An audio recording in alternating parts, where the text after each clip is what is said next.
નમસ્કાર વિદ્યાર્થી મિત્રો, તમારું હાર્દિક સ્વાગત છે એજ્યુકેશન ઇન ગુજરાતી ચેનલ પર। આજનો આપણો ટોપિક છે ધોરણ 6 વિષય ગુજરાતી। તેમાં જોઈએ ચેપ્ટર નંબર 6 રાષ્ટ્રીય શાયર ઝવેરચંદ મેઘાણી। તેમાં પ્રશ્ન પહેલો છે, નીચેના દરેક પ્રશ્નના ઉત્તર માટે આપેલા વિકલ્પોમાંથી સાચો વિકલ્પ શોધી તેનો ક્રમ અક્ષર પ્રશ્નની સામે કોષ્ટકમાં લખો। પેલું, લોક સાહિત્ય એટલે લોકોએ બનાવેલા ગીતો, વાર્તાઓ, કથાઓ। બીજું, હજારો વર્ષની ખાલી જગ્યા પ્યારા પ્રભુઓ પ્રાર્થના સાંભળી અદાલતના ન્યાયાધીશની શું સ્થિતિ થઈ? જવાબ સી બી, ખુદ ભાવ વિભોર થઈ આંસુ સારવા લાગ્યા। ત્રીજું છે, પહાડનું બાળક તરીકે ઓળખાતા સર્જક ખાલી જગ્યા છે। જવાબ છે ઝવેરચંદ મેઘાણી। ચોથું, રજા પડતા ઝવેરચંદ કયા ગામમાં પહોંચી જતા? જવાબ છે ડી, લાખાપાદર। પાંચમું, ઝવેરચંદે અંગ્રેજી બીજા ધોરણ સુધીનો અભ્યાસ ક્યાં કર્યો હતો? જવાબ આવશે બી, વઢવાણ કેમ્પમાં। છઠ્ઠું, લાખાપાદર પોલીસ થાણું ક્યાં આવેલું છે? જવાબ આવશે એ, ગીરનાકા પર। સાતમું, હોશિયાર ઝવેરચંદને બગસરાની શાળામાં બધા જ ઓળખે કારણ કે તે હંમેશા પ્રાર્થના ગવડાવે। આઠમું, મેઘાણીએ પોતાની પ્રથમ પદ્ય રચનામાં કોના વખાણ કર્યા? જવાબ આવશે સી, દાનવીર ચીમનાજી। નવમું, ચીમનાજીએ છોકરાઓને વિદ્યાર્થીઓને પ્રોત્સાહિત કરવા શું કર્યું? જવાબ આવશે ડી, 25 રૂપિયાનું ઇનામ આપ્યું। 10મું, ઝવેરચંદ મિડલ સ્કૂલ બાદ હાઈસ્કૂલમાં ક્યાં ભણવા ગયા? જવાબ આવશે સી, અમેરિકામાં। 11મું, કોલકાતા કોના કાવ્યનો અસર મેઘાણી પર થઈ? જવાબ આવશે એ, રવિન્દ્રનાથ ટાગોર। કોલકાતાથી પાછા આવ્યા પછી તેણે મિત્રો સાથે કઈ બાબતની મસલત કરી? એમાં જવાબ આવશે એ, કયા ક્ષેત્રમાં કામ કરવું। 13મું, સોરઠી બહારવટી આવવું અને સંતોની વાતો કોણે કરી હતી? હડાળા દરબારે। 14મું, મેઘાણીને કોણે ગીતો સંભળાવ્યા? એ, ઢેલીબહેને। પ્રશ્ન બીજો છે, ખાલી જગ્યા। એમાં પેલું છે, સિંધોડો સૂર્ય જગાડનારા કાવ્યની ચોપડી છે। બીજું, સિંધુડાએ લોકોમાં દેશભક્તિનો પાનો ચડાવેલું। ત્રીજું, મેઘાણીનો જન્મ ચોટીલા ગામમાં થયો હતો। ચોથું, ખોડાનો ખૂંદનાર પહાડનો ખૂંદનાર બનતો ગયો। પાંચમું, મેઘાણીએ પોતાની પ્રથમ પદ્ય રચના 12મા વર્ષે કરી। છઠ્ઠું, હાઈસ્કૂલમાં મિત્રો તેને વિલાપી નામે બોલાવતા। સાતમું, મેઘાણીની ચાલવાની છટા મર્દાનગી ભરી હતી। આઠમું, મેઘાણી નીચી મુનકી રાખીને ઝીણા ઝીણા અક્ષરમાં લખે જતા।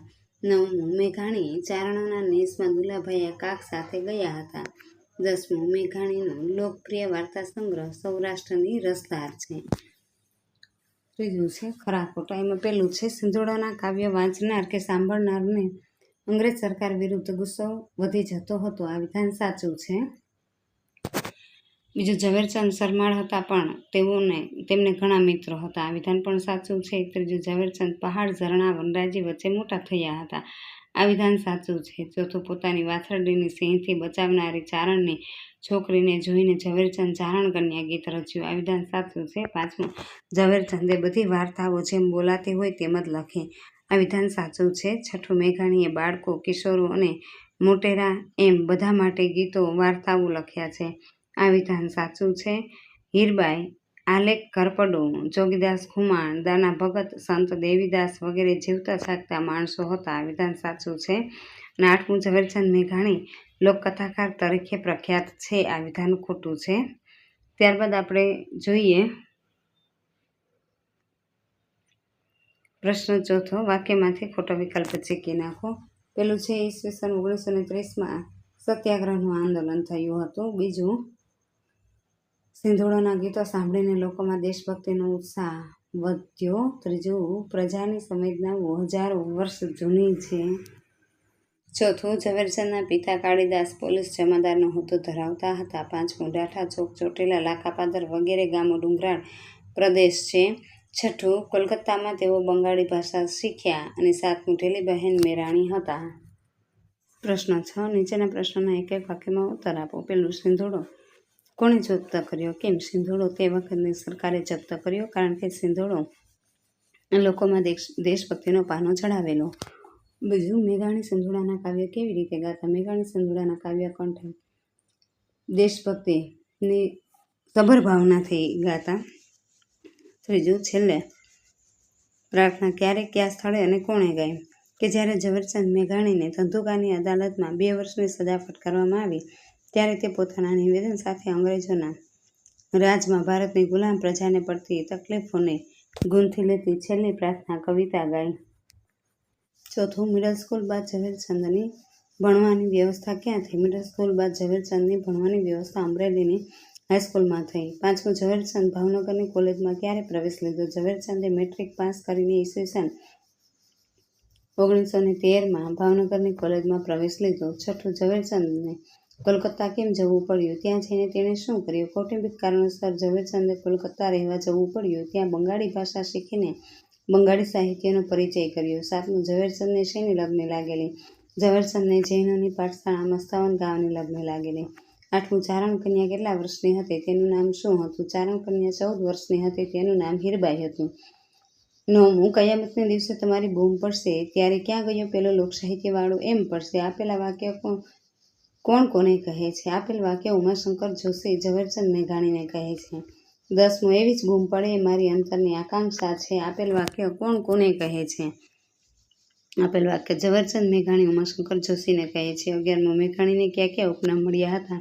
મેઘાણીને વિલાપી અને જનકરાજા ઉપનામ મળ્યા હતા. 12મું, વેણીના ફૂલ અને કિલ્લોલ પુસ્તકો કેમ ગમી જાય એવા છે? વેણીના ફૂલ અને કિલ્લોલ બાળકો અને કિશોરો માટેના સુંદર ગીતો છે, તેથી ગમી જાય તેવા છે. પ્રશ્ન 9, માગ્યા મુજબ ઉત્તર લખો. પેલું છે, કૌંસમાં આપેલા શબ્દો પરથી નીચેના ફકરામાં ખાલી જગ્યા પૂરો. કે અમે બધા મિત્રના નેસમાં બેઠા હતા. સૂર્ય હજી હમણાં જ આથમેલો. રોડકોળ હોવાથી અંધારું ઉતર્યું ન હતું. તેવામાં હોકાટા સંભળાયા. અમે બધા લાકડીઓ લઈને અવાજની દિશામાં ઘસી ગયા. પહોંચતા જોયું કે સિંહે ગાયની હોડકીનો શિકાર કરેલો અને એક ચારણી છોકરી ડાંગ લઈને સાવજની સામે થયેલી. બીજું, લીટી દોરેલ શબ્દ સમૂહને બદલે કૌંસમાં આપેલા શબ્દોનો ઉપયોગ કરી વાક્ય ફરીથી લખો. પેલું, તેઓ ગીરમાં તુલસીશ્યામ નજીક ચારણોના નેસ છે ત્યાં ગયેલા. બીજું, તુલસીશ્યામથી 2 ગામ દૂર હતા ત્યાં તો રીડ સંભળાય. ત્રીજું, રોડકોળ વેળા હતી. ચોથું, હીરબાઈ નામની ચારણની હોડકીને હાવજે પાદરમાં પાડી. અને પાંચમું, આંખો લાલ ધ્રમેલ ત્રાંબા જેવી થઈ ગઈ. ત્રીજું, મને ઉપર બેસાડી વાક્યમાં યનો અર્થ પણ થાય છે. આ પ્રકારના બીજા 5 વાક્ય લખો. પેલું, ઊંટ પરે જવું પડ્યું. બીજું, મારે તમારી સાથે પ્રવાસમાં આવવું છે.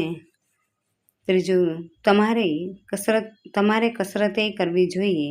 ચોથું, ગુજરાતી વાર્તાઓ વાંચવાની મજા આવે છે. પાંચમું, પુત્રની જરૂરિયાતો એ પિતા પૂરી કરતા. ચોથું, નીચે આપેલા વાક્યો વાંચીને એ વાક્યોમાં રેખાંકિત કરેલા શબ્દ અર્થ શું થશે તે શોધી કૌંસમાંથી તે શબ્દ શોધો અને નીચે લીટી દોરો. પેલું, આગળ નીકળી ગયેલ મિત્રને અમે ઊભા રહેવા કહ્યું પણ તેણે સાંભળ્યું નહીં. પછી મેં તેને બુલંદ અવાજે ઊભા રહેવા કહ્યું ત્યારે તે ઊભો રહ્યો. એમાં બુલંદનો મોટો અવાજ એવો અર્થ થાય છે. બીજું, તે માણસ ધીમે ધીમે મોટો થતો ગયો. થોડી વારમાં તો તે વિકરાળ રાક્ષસ બની ગયો. વિકરાળ એટલે ભયાનક. ખમીરવંતો એટલે જોશીલો. ચોથામાં આવશે આકાંક્ષા એટલે તીવ્ર ઈચ્છા. અને પાંચમામાં હાકોટા એટલે બૂમો. ત્યારબાદ પ્રશ્ન 5મો છે, આપેલ રૂઢિપ્રયોગ અને તેના અર્થના યોગ્ય જોડકા જોડો. રૂઢિપ્રયોગ. પેલું, પાનો ચડાવવો એટલે સી પ્રોત્સાહન આપવું. બીજું, જપ્ત કરવું, તેમાં જવાબ આવશે લઈ લેવું. કાનમાં ગુંજવું, મનમાં સંભળાવવું. આંખમાં પાણી આવી જવું એ આંસુ નીકળવા. પાંચમું, ખજાનો ખોલવો, જવાબ આવશે ડી મૂલ્યવાન ભંડાર ખોલવો. છઠ્ઠો પ્રશ્ન છે, નીચેના વાક્યો ઘટનાક્રમ મુજબ યોગ્ય રીતે ગોઠવો. પેલું છે, સૌરાષ્ટ્રમાં ગામડે ગામડે ફરે. બીજું, જેને ગીત યાદ હોય તે બોલે અને મેઘાણી તે લખી આપે. ત્રીજું વાક્ય બનશે, વ્યક્તિએ ખાસ કામ કર્યું હોય તો તેની વાતો લોકો પાસેથી જાણે. ચોથું વાક્ય આવશે, લોકો વાત કરે તે નોંધી લે.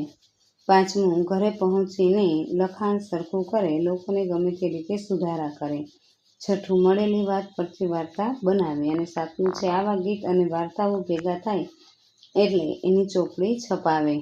10મું છે, જોડણી સુધારીને લખો. ભભૂકી, ઝૂંપડી, રુધિર, કૌટુંબિક, નિષ્ફળ, કિશોર, વિદ્યાર્થી, સુવિખ્યાત, ખજૂરી અને ગૃહિણી.